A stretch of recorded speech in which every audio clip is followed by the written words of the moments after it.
We're here at MIAS 2022 at the Atoy Customs area and no introduction. Okay. Atoy Llave and then hindi ko na sayangin yung time. Atoy, Yeah. what do you have this year? Okay.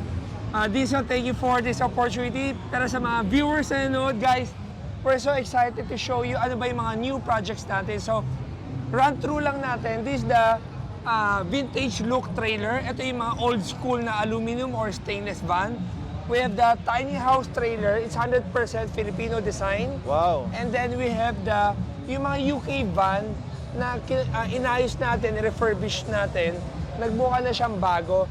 So ngayon, nowadays, because of the pandemic, nauso yung mga camping. Tama, Tayo rin, tama. because of the pandemic, sa kanood ko ng YouTube, napunta ako sa tiny house living.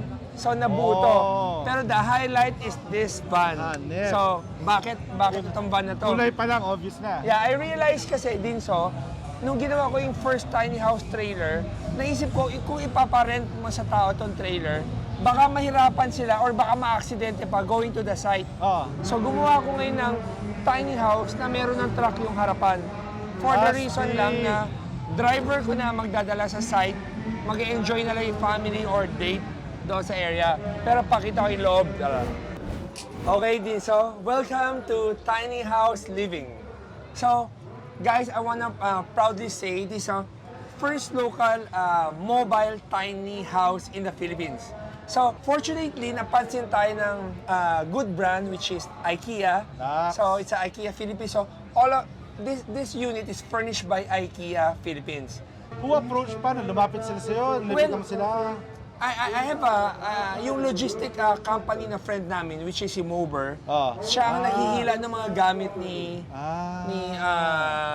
IKEA. And then, he realized na yung ginagawa ko, parang merong legacy na first in the Philippines. So, kinonect niya yung Atoy and IKEA para sabay kami ni IKEA na magkaroon ng itong title na First in the Philippines Tiny House Trailer.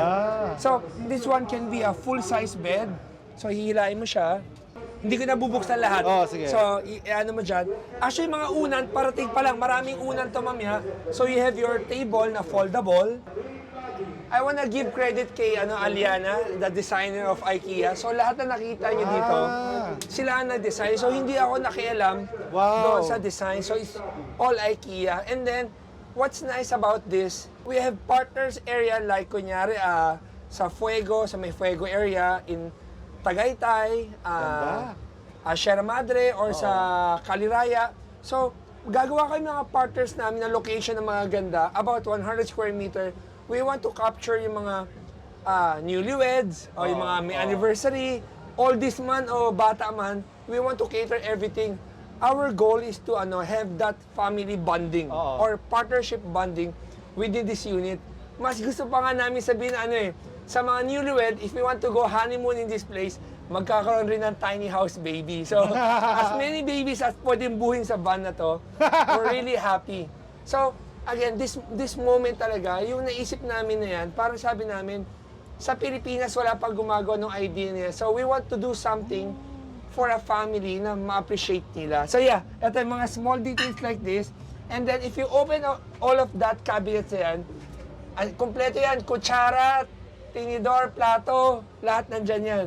So guys, buksan yan. So, you have the utensils, diba? Tapos you have the hanggang yung third, hanggang fourth, buksan pa yung third. Nice. Yan, at saka yung fourth. Moving forward, all of our couple of units na gagawin will be furnished by IKEA. And for rent lahat? Lahat for rent. So, different itong mood na to, more on the modern side. Yung isang gagawin, ibang team naman, ibang feel naman. Pero, if someone approaches you na, Atoy, I want my own. Ito mga tiny house na ginagawa natin, people is always asking, how much is this tiny house? Guys, hindi namin binebenta. Wala pa kaming binebentang local tiny house. We want to build 10 units. Tapos, syempre, pag binenta namin sa isang client ang isang tiny house, ang makikinabang lang isang tao. For us to produce this tiny house sa ngayon, will take us about 3 months to build one.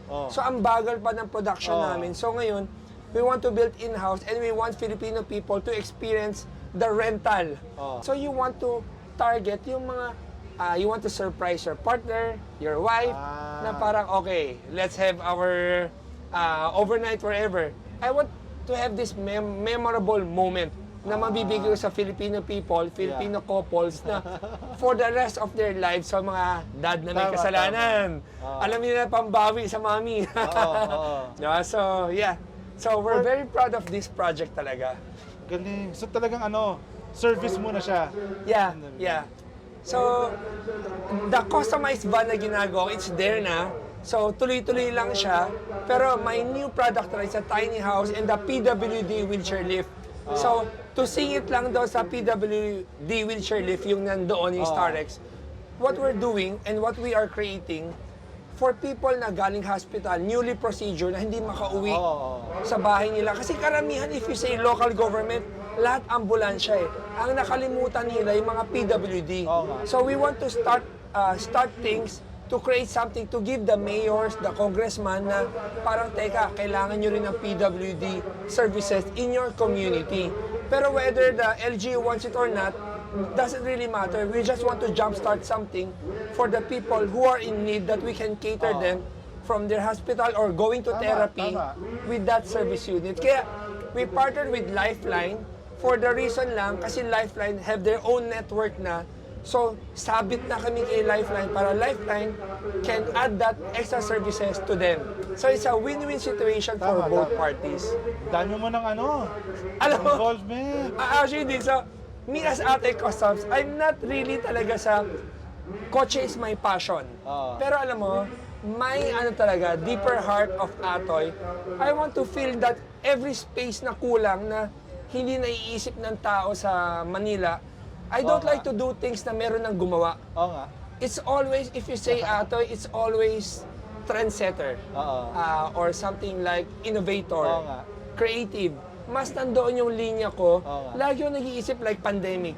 Ano ang mga meron sa pandemic? Ano ba pwede ko i-fill in sa whether it's a mask or a food pump sa alcohol or anything. I just want to do something for the Filipino people. Pero I'm not running for any LGU.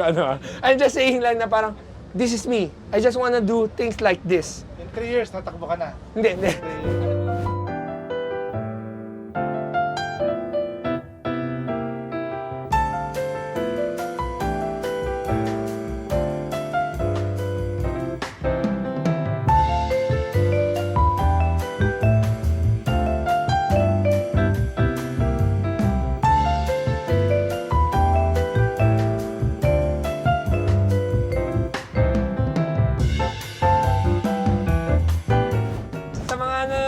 Video na to, sana natuwa kayo sa small video na shinare namin. If you want to follow Atoy Customs, meron kaming IG, Facebook, at saka YouTube. Yung YouTube ko talagang kahit anong suotin ko, ginagawa ko lang directory yung YouTube ko para lang makita ng tao ano ang nagagawa natin. And guys, everything, I give all the glory to Christ Jesus. Thank you.